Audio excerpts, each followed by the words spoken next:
ત્યારે સીબીએસઈના ટોપર વિદ્યાર્થીઓએ ઉજવણી કરી છે. તો સમાચાર સામે આવી રહ્યા છે, જેમાં અમદાવાદમાં સીબીએસઈના ટોપર્સ વિદ્યાર્થીઓએ ઉજવણી કરી છે. ત્યારે કેક ખવડાવીને ઉજ્જવળ પરિણામની ઉજવણી કરવામાં આવી છે. આજે ધોરણ 12 અને ધોરણ 10ની સીબીએસઈનું પરીક્ષાનું જે રિઝલ્ટ હતું તે આજે જાહેર થયું છે. ટોપર્સ પોતાના વાલીઓ સાથે સ્કૂલ ખાતે પહોંચ્યા હતા અને ત્યાં ઉજવણી કરવામાં આવી છે. ધાર્યા કરતા સારા પરિણામથી વિદ્યાર્થીઓમાં ઉલ્લાસ જોવા મળી રહ્યો છે.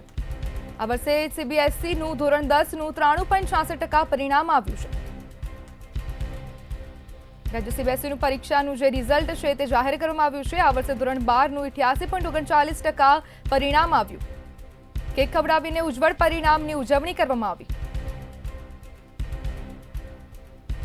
ટોપર્સ પોતાના વાલીઓ સાથે સ્કૂલ ખાતે પહોંચ્યા હતા અને ટોપર્સ વિદ્યાર્થીઓ એકબીજાને કેક ખવડાવીને તેમની જે પરિણામ જે સારું આવ્યું છે તેની ઉજવણી કરવામાં આવી. ધાર્યા કરતા સારા પરિણામની ઉજવણી કરવામાં આવી છે.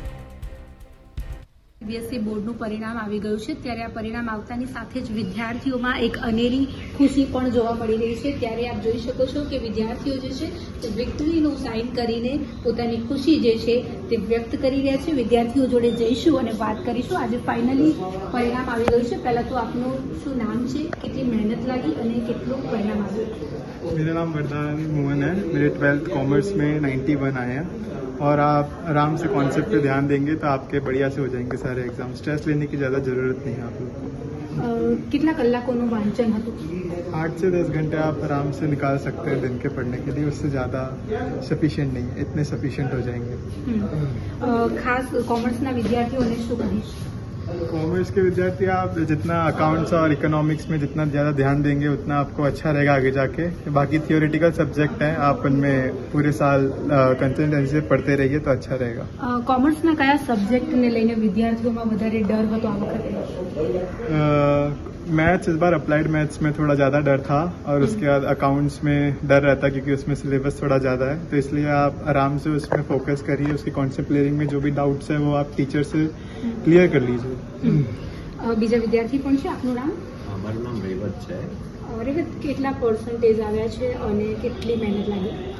મારા 95.6% આવ્યા છે સાયન્સ સ્ટ્રીમમાં. અને મહેનત તો મેં કરી જ છે, બટ મહેનત સાથે પણ મેં ઘણી બધી વસ્તુઓ કરી છે. જેમ કે મને બુક્સ વાંચવી ગમે તો હું એ કરતો, પછી હું ફોટોગ્રાફી કરતો, એટલે જો અત્યારે કેમેરો લઈને ફરું છું. પછી હું સ્કેચિંગ કરતો ને એવું બધું કરતો. એટલે પણ બાર સાયન્સમાં બધી વસ્તુ માટે સમય મળતો હતો? એટલે સમય મળે નહીં, સમય કાઢવો પડે. આપણે મહેનત કરીએ બટ એના પછી જે સમય વધે એ તમારે એમાંથી વસ્તુઓ કાઢવી પડે અને એ તમારે વાપરવી પડે. તો ખાલી ભણવાનું નથી, આપણે ભણવામાં પણ મજા કરવાની છે અને એના સિવાય પણ મજા કરવાની. આ વખતે ફિઝિક્સનું પેપરને લઈને બધા વિદ્યાર્થીઓમાં ડર હતો અને એમાં જ સૌથી વધારે માર્ક્સ ઓછા આવે એવો ડર હતો. તમને શું લાગતું હતું? એટલે મેં બી ગ્રુપ લીધું હતું અને બી ગ્રુપના બધા લોકોને ફિઝિક્સથી તો બહુ જ ડર લાગતો હોય. તો એવો ડર થોડો ઘણો મારામાં પણ હતો. અને ઉપરથી જે ફિઝિક્સનું પેપર આવ્યું તો એ પણ અઘરું હતું. બટ બધાનું ઓમ અત્યારે જે રિઝલ્ટ આવ્યું એ સારું જ આવ્યું છે, એટલે એટલી કઈ ચિંતાવાળી વસ્તુ હતી નહીં.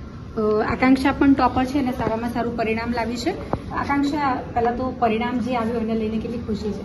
खुश तो मैं बहुत खुशी मिली है. एक्सपेक्टेशंस जितने आए हैं एंड बस फिजिक्स का थोड़ा टफ किया था, बाकी सारे काफ़ी आसान थे, डुएबल थे, तो काफ़ी अच्छे से हो गया. આકાંક્ષા, તમે શું ધાર્યું હતું? તમે પરિણામને લઈને શું વિચાર્યું હતું કે કેટલું આવશે? सॉरी, आपने क्या सोचा था कितना आएगा आपका रिजल्ट? मैंने इतना सोचा नहीं था, बट 90 to 95 के बीच में इतना था दिमाग में कि इतना आ सकते हैं. ओके. था दिमाग में कि इतना आ सकते हैं. ઓકે. અને આ ટ્યુલિપ સ્કૂલની ટોપર છે અને 98% લઈને આવી છે. તો એના જોડે જ પહેલાં વાત કરીશું. પહેલાં તો કેટલી ખુશી છે કારણ કે આખી સ્કૂલમાં ટોપ કરી? मतलब मैं बहुत खुश हूँ. I am very satisfied with my marks. Thankfully भगवान से भी प्रार्थना किया था, सब आ गया, सब ठीक गया. मैंने एक्सपेक्ट किया था थोड़ा कम मिलेगा, 96 95 अराउंड, क्योंकि आई थॉट मेरा फिजिक्स का मार्क्स काफ़ी कम जाएगा. बट थैंकफुली सब अच्छा गया, सब अच्छा आया. ફેમિલીનો કેટલો સપોર્ટ હતો અને સ્કૂલના શિક્ષકોનો કેટલો સપોર્ટ હતો? बहुत. Mummy papa, I would like to thank them very much. उनकी वजह से आई वॉज हैप्पी. मुझे खाना, आई लव ईटिंग फूड. तो अभी जब भी मैं स्ट्रेस थी तो उधर मम्मी पापा ने बहुत हेल्प किया. And school was very helpful in the fact कि I had constant access doubts के लिए और फिर डाउट है तो अभी हाउ टू राइट आंसर्स, क्योंकि बहुत सारे लोगों को होते हैं 5 मार्कर 6 मार्कर लिख नहीं पाते, तो उन सब के लिए टिप्स एंड ट्रिक्स वो सब स्कूल ने बहुत अच्छा से हेल्प किया था। अभी आगे क्या करने के बारे में सोचा है? मुझे अभी डॉक्टर बनना है, नीट दिया है अभी। आई होप मुझे अच्छा कॉलेज मिल जाए, I am able to complete that dream of mind. चलिए हम भगवान से प्रार्थना करेंगे Yes, thank कि you. आप आगे बढ़े। आपका नाम? હેની મનિયાર હેની કેટલા ટકા આવ્યા છે? મને 91% આવ્યા છે 12th સાયન્સમાં. આ પરિણામથી કેટલું સેટિસ્ફેક્શન? હું સેટિસ્ફાઈડ છું. મેં 90 to 95 ની વચ્ચે એક્સપેક્ટ કર્યા હતા, પણ થોડા હજી વધારે આવી શકતા હતા, પણ બિકોઝ ઓફ ફિઝિક્સ થોડાક ડાઉન થઈ ગયા છે. શું લાગે છે કયા વિષયમાં માર્ક થઈ ગઈ? ફિઝિક્સનું પેપર આમ બી આ વખતે બહુ ટફ હતું. એટલે આ ફિઝિક્સ બધાને નડ્યું છે આ વખતે? બધાને નડ્યું છે. બીજા બધા વિષયોમાં કોઈ વિષયને લઈને ડર હતો? ના, બાકી બધા તો સક્સેસફુલી થઈ ગયા, ઇઝીલી થઈ ગયા. સફળતાનો મંત્ર શું? બસ વર્ક હાર્ડ, વર્ક સ્માર્ટ. બહુ સ્ટ્રેસ લેવાની જરૂર નથી. રોજના ગોલ્સ બનાવો અને એનાથી જ તમને સક્સેસ મળશે. ચોક્કસથી બીજી પણ વિદ્યાર્થીની આપણી જોડે છે, એની જોડે પણ વાત કરીશું. બેટા પહેલાં તો તમારું નામ અને કેટલું પરિણામ આવ્યું? गीतिका रावल रखला, मैंने अभी 96.8% स्कोर किया है साइंस स्ट्रीम।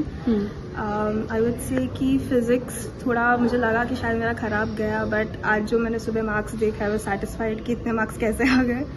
और ऑफकोर्स स्कूल का काफ़ी अच्छा सपोर्ट था, उन लोगों ने काफ़ी मदद किया। प्री बोर्ड्स में भी उन्होंने गाइड किया कि कैसे आंसर्स लिखना है, कैसे तुम्हें प्रेजेंट करना है और रफ वर्क कैसे करना है और सब कुछ कैसे करना है, उन्होंने काफ़ी मदद किया। एंड ऑल्सो माई पेरेंट्स, उनने भी काफ़ी हेल्प किया कि स्ट्रेस अगर हो तो भी ज़्यादा नहीं लेना है। And I also did 11th 12th के साथ पेंटिंग मैंने लिया था, तो उसमें भी मुझे अच्छे मार्क्स आए थे। और मैंने फिर डांस भी किया था, तो फिर आई वुड से कि तुम सब कुछ कर सकते हो, इट्स जस्ट दैट कि तुम्हें सबके लिए टाइम निकालना पड़ेगा। જે લોકોને 12 સાયન્સ અઘરું લાગે છે, જે લોકોને સીબીએસઈ બોર્ડ અઘરું લાગે, मतलब गुजराती में जे लोग जिनको अभी ये 12 साइंस है वो थोड़ा टफ लग रहा है, उन लोगों को क्या मैसेज दोगे? आई वुड से कि तुम रोज़ अगर 2-3 घंटे भी अपने लिए निकाल लेते हो और तुम उसमें इफेक्टिव स्टडिंग करते हो तो तुम्हारा हो जाएगा, ज़्यादा डरने की कोई ज़रूरत नहीं है। और या ચોક્કસથી તો આ હતા ટોપર્સ વિદ્યાર્થીઓ, જેમની જોડે આપણે વાત કરી ને આ લોકોએ પણ એક જ વસ્તુ કીધું કે સફળતા મેળવવા માટે થઈને મહેનત તો કરવી જ પડે છે, અને તેમની મહેનતનું આજે જ્યારે પરિણામ આવી ગયું છે ત્યારે એક અનેરી ખુશી તે લોકોના ચહેરા પર જોવા મળી રહી છે. કેમેરા પર્સન કેતન શ્રીમાળી સાથે અનિતા પરમાર, મંતવ્ય ન્યૂઝ, અમદાવાદ.